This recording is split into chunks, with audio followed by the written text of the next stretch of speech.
What up everyone, Clayton here, and today we're back with another Skyrim build. Today's build is called the Veteran. The Veteran is a high elf and was a soldier of the Altmerry Dominion. He was a healer during the Great War. Once the Great War was over, he decided to retire because he did not believe in the Thalmor's ideals and he did not want to spill any more blood for nonsense. Being a soldier his whole life, he didn't really know how to adapt to civilian life. He tried as best he could in the Somerset Isles, but he didn't really feel like he ever fit in. One day, when he was drinking his sorrows away in a tavern, he overheard a conversation about the ongoing civil war in Skyrim. He decided that his healing powers would be useful there, and maybe he could stop the bloodshed there. So he decided to head to Skyrim with his gear, and that's when he got caught crossing the border, and that's where the story of Skyrim really starts. So this build is pretty much just a restoration build. It's pretty much like an old soldier trying to make amends for all the bad things he's done, and he is a good healer, so he's using his powers for good. So the skills for this are kind of just mirroring of what maybe a soldier during this time in Tamriel would be having. So I picked up Restoration, Smithing, Block, One-Handed, and Light Armor. So Restoration is pretty obvious since you are a healer. You're going to make sure to heal yourself, you're going to use wards, as well as Guardian Circle, which I use a lot in the clips you see here. Smithing is important so you can craft your gear and improve it. Block is also really good and it kind of fits in with you being a soldier. I use the shield charge, which is really good, so when you sprint, your shield will raise up and it will knock people on the ground. So it's kind of some sort of crowd control, so you can knock people on the ground and fight them easier.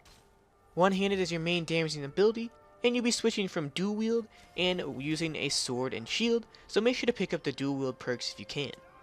And light armor is the armor of choice, because he's using the elven armor that he used during the war. So I kind of already covered the weapon armor, but I'll go in a little bit more detail.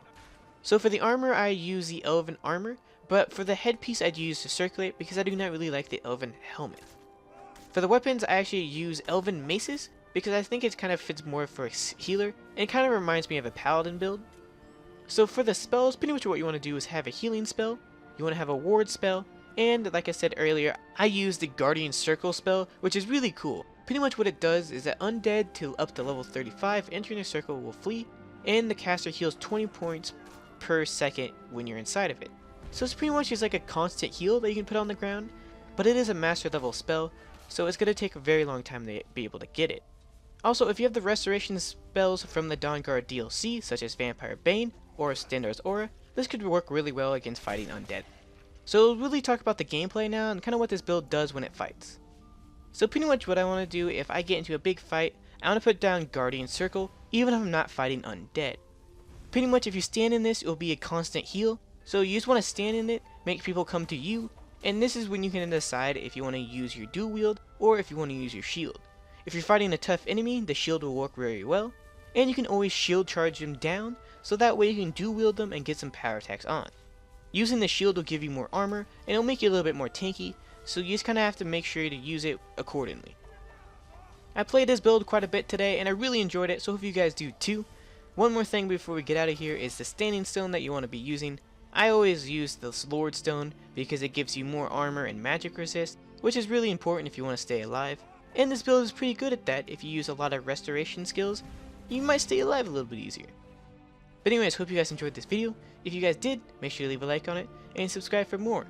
And one more thing before I leave is on Saturday, which is the day after this, I'll be making a video kind of about a build announcement thing. So I want to make sure you guys watch that, so keep an eye on that for tomorrow, and make sure to watch that. But anyways, if you guys haven't checked out these two builds here, make sure to check them out, and this is Clayton, signing out.